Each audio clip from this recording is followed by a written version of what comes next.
ఈ లోకంలో చిన్న చిన్న వాటిని, మన బలహీనతలను, మన సమస్యలను, మన కష్టాలను మనం జయించి మనం దేవుని ఆలయంలోనికి రాలేకపోతే ఆకాశ మండలమున దురాత్మల యొక్క సమూహమును దాటుకొని దేవుని రాజ్యమును పోవడం సాధ్యమవుతుందా? అర్థమవుతున్నాయి నా మాటలు ఎంతమందికి? మనము పోరాడున్నది శరీరులతో కాదు, ఆకాశ మండలమున్న దురాత్మల యొక్క సమూహం. ఇప్పుడు మన దేవుడు ఎవడున్నాడు చెప్పండి?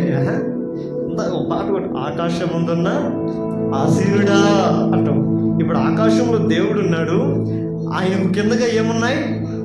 దురాత్మల యొక్క సమూహం. నువ్వు దేవుని చేరాలని అంటే ఎవరిని దాటిపోవాలి? దురాత్మను దాటుకొని ముందుకు పోవాలి.